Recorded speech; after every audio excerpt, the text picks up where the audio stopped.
Good morning and welcome to FYI. We're just checking in this morning again with you folks in the diaspora, with you folks back home.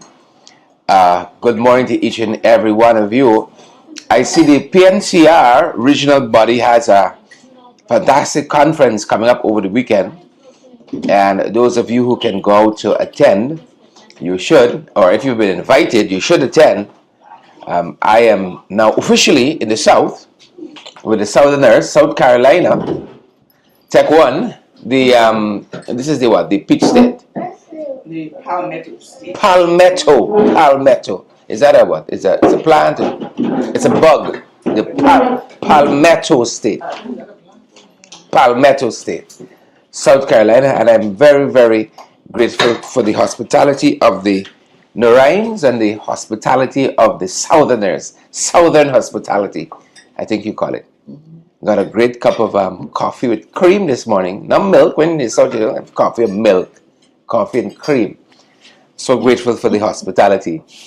As we continue to talk about the cost of living protest yesterday, I've been keeping my eyes on that, and I hope you guys have as well. It's a working kitchen where we are just taking a segment of it, thanks to the hospitality of this family. So we'll be checking with you guys as promised. Grateful to have all of you on with us this morning. You're going to share the live for us. You're going to smash the emoji button. All the usual folks. Don't make us work too hard this morning. So we've been following closely the cost of living protest, and we know it's not a one-off. I've been listening to the voices and some very, very important arguments coming out of that protest yesterday. The message is loud, and of course the message is unavoidable. I've noted also the break-in at the Ministry of Home Affairs. I saw the response of the Minister of Home Affairs, Onish Waldron, to that break-in, and again seemed to focus heavily on the opposition response to the break-in as against the problem at hand itself. Very, very interesting. Very, very interesting. I've noted as well, as I got up this morning, in the cold, it's very cold. My first Christmas in the South, believe it or not. My first Christmas in the U.S. First Christmas in the U.S. I've noted also a very interesting, important editorial in today's Starbuck News, focused on the Amerindian hostel and the fact that notwithstanding who highlighted the issue or the minister's response necessarily, but the fact that we got to fix the problem. At the end of the day, we gotta fix the problem. Leadership ought to fix a couple problems, you know. I think that's what good leaders do. You come, you're elevated to high office in the case of national leadership, and we gotta fix a couple problems for the people of our country. But when I read the editorial, in my mind I began to connect a few dots, because this is not just the Amerindian hostel. Over the last few months, we've been to Camarang. We noticed the hostel at Camarang too needs some work. I hope we don't have to go in there with a camera to get some attention on that. Minister of Amerindian Affairs, I hope we don't have to get a camera to go there and, you have to get a confrontation almost. And that's the sad reality. Unless you got a protest, unless your voice is loud, you don't seem to get any attention from the authorities, sadly. So we noticed the Camarang, put it on a notice one time, the Camarang Hospital and the Camarang Amerindian Hostel need some work as well. Right? And while we were at it, I was in Mabaruma. Camarang is Region 7, Upper Mazaruni. I was in Mabaruma Region 1 as well, and the Amerindian hostel there too. The Amerindian hostel there too is now housing more Venezuelan migrants than Amerindians, than our indigenous brothers and sisters. I doubt we have any Amerindians that are being housed by the Amerindian hostel in Region 1 Mabaruma. I doubt it. And we showed you the video footage when we went there in our engagement. So there's a broader systematic failure. That's what I wanted to get at as we start this morning. A broader systematic failure that is happening where these issues are concerned, and we're going to be highlighting more of them, much more of them. You know, we wanted a more mellow, a quiet Christmas season, easing into the holidays, but we cannot negate that in this season, people are living with tremendous hardships. You know, people are struggling, prices are climbing, households are under real pressure. That's how we could characterize it. Households are under real pressure, right? And even from the diaspora, I feel it. Even from the diaspora, people who live in the diaspora feel it. And you know why the people in the diaspora feel it? Because they have to help families back home. I am almost certain when folks who live in the diaspora heard that we had discovered oil, they said, all right, we get easy time now. 6 years after we have begun receiving the revenues from oil production, we're spending $3 billion a day from oil revenues. We're withdrawing $1 billion from the Natural Resource Fund per day, and yet 50% of Guyanese live below the poverty line. 35% live in abject poverty, and in another few months, a few mornings, a new floating production vessel is going to come on stream, and we're going to hit $1 trillion annually in oil revenues. Yet people are struggling, prices are climbing, and households are under pressure. Right? And the diaspora getting no ease. Because it seems as though the more oil we produce, is the more tough things get. It's a paradox. Is that a Dutch disease? What is it? Yesterday we heard in that protest, you know, we heard the refrain in the chants, keep your promise. A promise is a promise. Keep your promise. You gotta be careful when them boys in particular make the promises, because they don't intend to keep that. And as we said in our check-in last evening, these problems are not limited to, now I could tell some of y'all gonna be listening to me, y'all hearing the baby in the background, I could tell you're hearing the kettle, you hear everything else but me. But let me hold a focus. It's a working kitchen. Cost of living is not just about being able to purchase goods in the market. Losegnan, Parika market, Skelland market, beautiful markets, Border, Starbuck, the iconic Starbuck market. But the cost of living is also in the price people pay for gas. A bottle of cooking gas gone up from $4,000, now it's $5,300, pushing on $6,000. Right? But it's even more than that. The cost of living goes into housing, security, and stability largely. We told you what we met at EP Enterprise. We told you what we met at CDAM. These are recent outreaches I have had.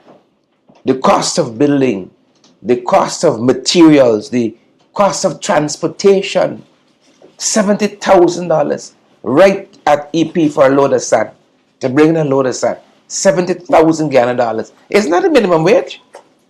It means you got to work whole month to bring in one truckload of sand to build your house. When you gonna finish building? When you gonna finish building the house?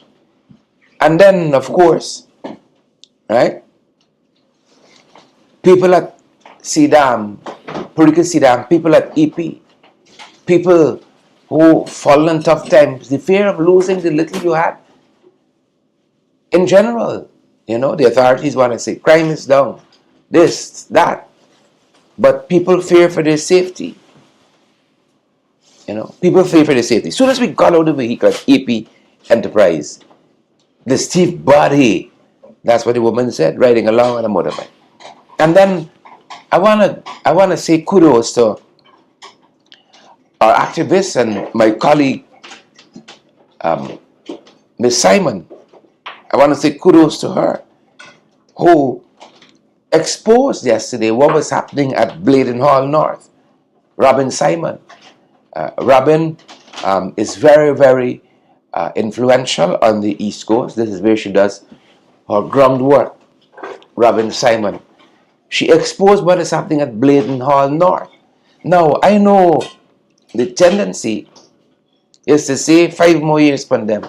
You all vote for it, take it. But don't let me go down that road this morning as we check it.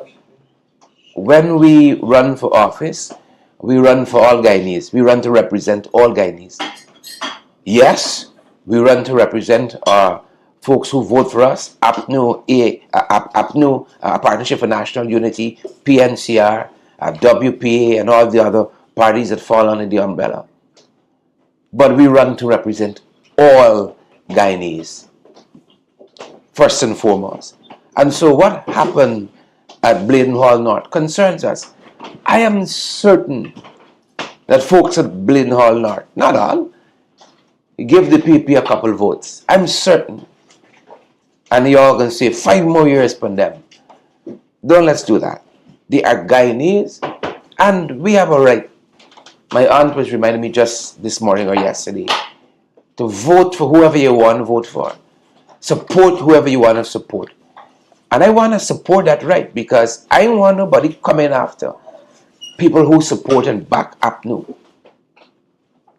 Right? And so we got to extend that same courtesy to people who support We Invest in Nationhood, people who support Forward Guyana, Assembly for Liberty and Prosperity, people who support the PPP. You know, as bad as it sounds, I don't even want to say it, but I got to say it because it needs to be said. What happened at Bladen Hall yesterday? Homes being torn down, families in a state of shock. People don't know where they're sleeping. You know, I heard my colleague Robin Simon ask the question, where are you sleeping tonight in this Christmas season? That's what makes it even more heartless and breaks your heart over and over. People don't know where they're sleeping. Stabrook Market vendors disrupted in this Christmas season. Breeding Hope vendors disrupted in this Christmas season. I know people in Bagotstown vending in Bagotstown. Now, Bladen Hall North. You see, this is the side of governance you never see during an election campaign. You never see it. They wouldn't fathom this. But they got your vote now. They got your vote now. And so, instead of dialogue, respect, humanity, economic justice, what you get is a very, very heavy-handed approach. And we dare say that nobody's against development. Nobody's fighting progress. But progress must respect dignity. It must be fair. It must be humane. And that is the challenge we have. That is the challenge we have. Right? Here is some of what took place at Bladen Hall North yesterday. And again, I want to thank our activist Robin Simon for exposing what went on there. Take a look. Housing and the president to look into this matter. They come in here today in intention to break down this house. They break down this house direct opposite me. And I am living here. I cannot go afford to pay rent. And I applied for a land. And I would really like if this president could look into this matter. How old are you? I am 22 years of age. I am a young man. I already have my own business establishment and I'm trying to make life in this economy. If the government could have looked into this situation and give me a land to build on what is required and what I applied for, I don't want nothing below because we won't settle for less as Guyanese. How long you applied? I applied for over a year. And anybody reach out back Nobody to you? ever reach out. They always about they're gonna call. They already did the interview, and I am waiting patiently on the land. They want to come down and break down this building on this plot of land that I'm occupying, along with all the residents of Bladen all north. We already occupy it lot by lot. Some of us have water and lights already. We mining stacks on we land. We planting, we farming, and they come now today to break down all these houses, and we cannot Did you take get it. a notice? I never receive any notice from them. They never reach me. They don't even know how my name is spelled. Did they tell you anything before they leave? No. When you try to engage the housing guys, they try to always avoid confrontation with you. They would walk away, go to the bus, they're gonna come back, they're gonna bring back big one and this thing, and they never know nothing. And I really need a land, because I applied for it and I'm willing to pay for the land that they're gonna give us. So if they want to give us here and regularize it, and we will pay for the land. But at least if they want to come and move us out from here, not by breaking down people's place, but by finding somewhere for us to go. And we are all human beings, and everybody needs somewhere to go. And there you have it. There you have it. There you have it. The people never received notices. They came home from work to see the houses gone. Families applied for land years ago, and still they don't have anywhere stable to go. It tells you that something is wrong. Systematic. Systematic. We heard the same thing at Hillfoot. We heard the same thing at the other place we covered on the East Bank. What's the name of it? You're all sharp at these issues. The other place we covered on the East Bank. You apply for land, you're waiting. In some cases, people paid for the land, didn't have an allocation. And then we have the heavy hand of the state stepping in. The very, very heavy hand of the state stepping in. Right? And let me tell you this, being in the diaspora as I am has given me a different vantage point. A very different vantage point. In terms of how much Guyanese sacrifice for the families back home. You know, Guyanese are acutely aware. I always tell my relatives and, you know, Guyanese, I am always surprised at how Guyanese haven't forgotten home. They are tuned in to what is happening at home. Right? They are tuned in, supporting their families back home. Right? And then we see the contrast, the opportunities. Cost of living is cost of living any place, but the cost of living differences, stability, right? And then you realize how well and truly heavy things are for our brothers and sisters back home. And I know some of y'all jumping in now, y'all want to say, well, we got Trump for deal with, like y'all got the PPP, right? But your rights are respected. Your rights are protected, right? And you can assert those rights and find that they can be ventilated without the kinds of retribution you're going to see. When we understand that there's something different that can obtain, you understand why people protest. You understand why people shout, a promise is a promise. We understand why families are tired. And we understand too acutely why people feel squeezed. It's not about mischief. It is not about politics. It's about survival. And that is what it is about. Survival. And I'll tell you this. You see, when it's about survival, people don't concern themselves about politics. When it's about survival, when it comes to family and survival.